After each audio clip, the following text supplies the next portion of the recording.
It is nearly blueberry season, and so for the next couple of weeks, I'm hoping to develop a lot of berry-themed recipes. But today is going to be blueberry pancakes. I took my regular pancake recipe and just made a few small modifications to make the blueberry pancakes, and today I'm going to show you exactly how to make those. In the description box below, I'll make sure and link to the printable recipe so that you can go and either print it out, or if you want to save it to Pinterest, you can also do that from there. All right, let's take a look at those ingredients. All right, this recipe is going to start out with 4 eggs, 2½ cups of almond flour, 1/4 cup of avocado oil. You can substitute 4 tablespoons of melted butter.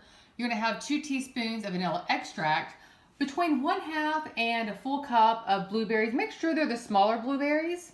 You're going to have 1/2 cup of swerve sweetener, 2 teaspoons of baking powder, 2 teaspoons of cinnamon. Some people might think that's a little too much. My husband just likes a lot of cinnamon flavor in his food. And this is about 1/4 teaspoon of salt, and then 1 cup of almond milk. One of my favorite parts of this kind of recipe is that everything can go into the bowl at once and be mixed up. So literally everything except for the blueberries are going to get piled into a large bowl. I'm going to mix it with an electric hand mixer, and then once the pancake batter is all good and mixed up, then we'll stir in the blueberries.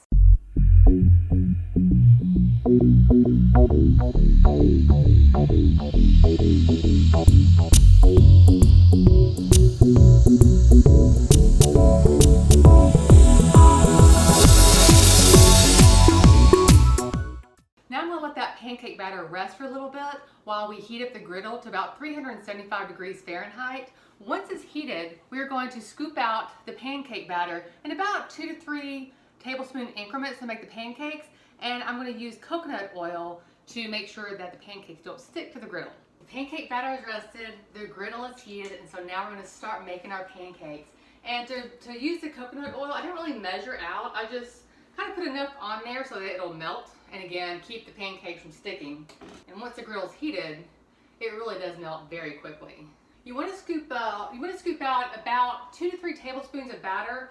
You can make bigger pancakes, but then you're going to have a really hard time flipping them. So I really just suggest no more than 3 tablespoons at a time. Just put it on there and kind of spread it out. And this should make anywhere between 15 and 20 pancakes. It really just depends on how big you make the pancakes. So like I said, the bigger you make them, the harder they are to flip. These will fluff up like wheat pancakes. That's one thing I love about this recipe. But they still behave a little bit differently, and so they don't flip over quite as easily and seamless as a wheat pancake. So you want these to cook almost all the way through, and just like a regular pancake, you will start seeing evidence on the top of the pancakes when they're ready to flip over. You'll see small little bubbles where it's starting to open up at the top, and that's when you want to flip them over. If you wait too long, of course, you'll end up burning the bottom of it, and not believe me, I burned plenty of pancakes.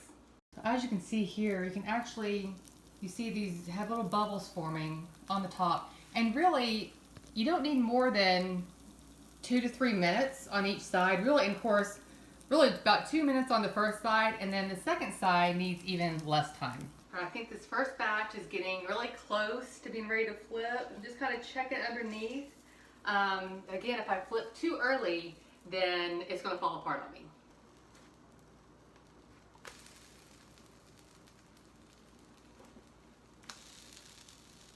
Got blueberries falling out.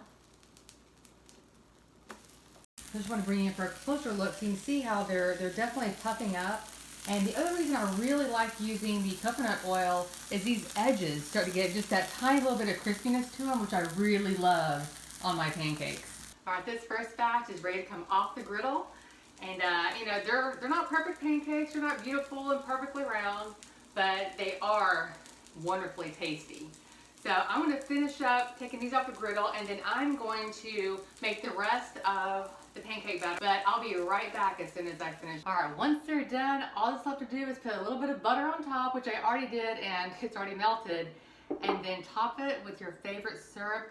I like the Lecanto brand maple flavored syrup. I personally think it is the best on the market, so I'll make sure and put a link, my Amazon affiliate link to this specific brand in the description box below. Usually just 1 or 2 tablespoons of the syrup is all you need. Now let's give these a taste. Oh yeah, this is amazing. So it's actually dinner time right now, but I think I'm doing breakfast for dinner. Alright guys, that's all I have for you today. I will try to get some more berry themed recipes out to you very soon. But until then, you guys have a great day and I'll see you on the next video.